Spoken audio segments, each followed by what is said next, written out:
Hi everyone, it's Luis Fernandez with the LRF Group with Berkshire Hathaway with EWM. Today I'm going to go over some of the highlights of the article from the Board of Realtors. It came out on October 18th this year.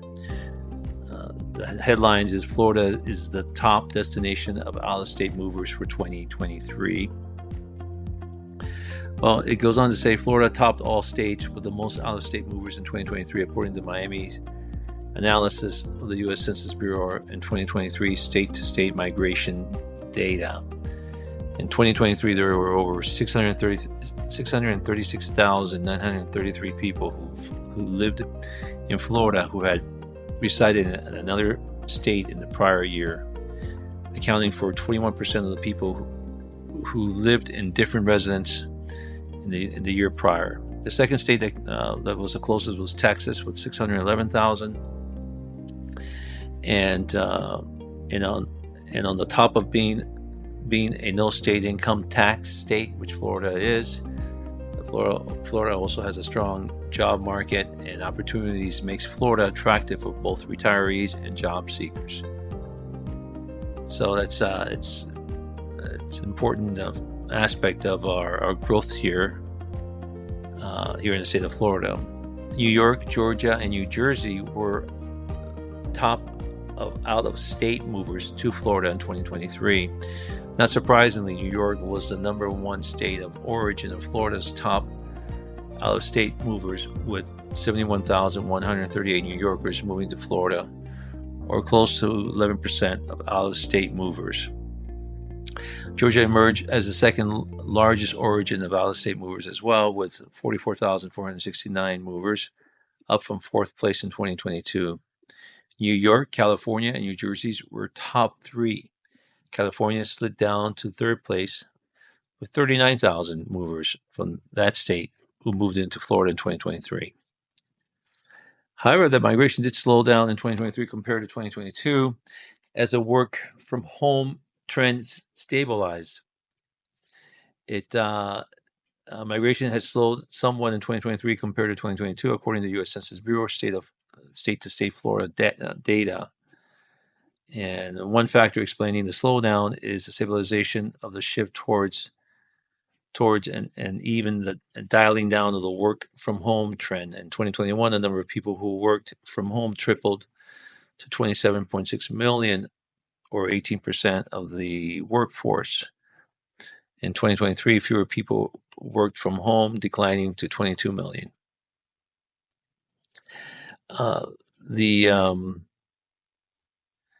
Miami-Dade County continues to see sustained migration from other states as of 2024. Even as migration continues to normalize, Miami-Dade County is still continuing to see a modest increase in out-of-state movers in the first 3 quarters of 2024 compared to 2019, based on driver's license exchanges as migration indicator. According to Miami Association of Realtors, analysis of Florida highway safety and motor vehicle data, Miami-Dade County out-of-state driver's license exchanges rose 2% during the 2020-24 Q1 and through Q3 quarters from the same period 1 year ago, with 16,474 out-of-state driver license exchanges compared to the pre-pandemic level during the same period in 2019. While Miami-Dade County continues to see an increase in out-of-state driver's license exchanges, other counties saw a decline, and this is having to do with Broward County and Palm Beach areas and Martin County. So Miami is still definitely the number one place of destination for most people.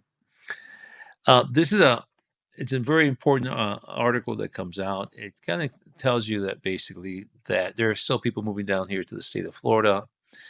Actually, on a daily basis, we're averaging close to 968 new residents coming into the state on a daily basis, and half of them settle down in South Florida. Again, we because of the pro-business friendly environment, with the exception of this year, which we've had some bad hurricane weather, unfortunately, but not, it's not as bad as it could have been, but it's still bad. The weather usually year round is very favorable, and and actually there was a report that came out on Bloomberg in September that that they mentioned that for the first time in in the history of the United States, the concentration of the most uh, wealth of GDP that be measured in this country is going to be coming out of I think 4 or 5 southern states. One of them is Florida, Tennessee, Georgia, Texas, and I think the other one was, I believe, was Carolina. I'm not sure. And that's never happened in the history of this country. So that transfer of wealth is coming from the 3 power states. Brokers that have held it for up to this point, which was Washington, Philadelphia, and New York. So there is no doubt that Florida, and particularly South Florida, is going to be the one of the most powerful regions economically for this country. And just to wrap things up, we have received down here since the pandemic more than over 219 corporate companies that have made Miami either their regional or main headquarters, and these companies are usually Fortune 500 and Fortune 400 companies. So there's a lot. There's a lot to be buoy about the state of Florida and the economy here, and I just see it will continue for 2025.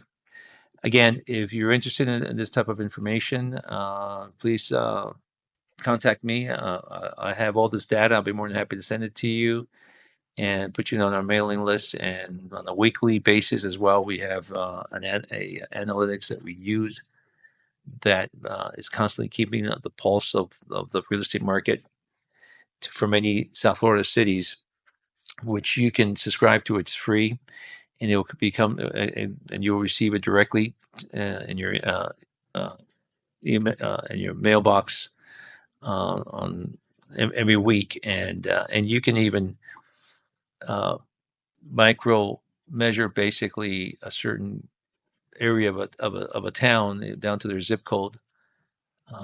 If that's if you so wish, if you're thinking about maybe purchasing in that particular area, that zip code area, or selling, it's a very useful tool.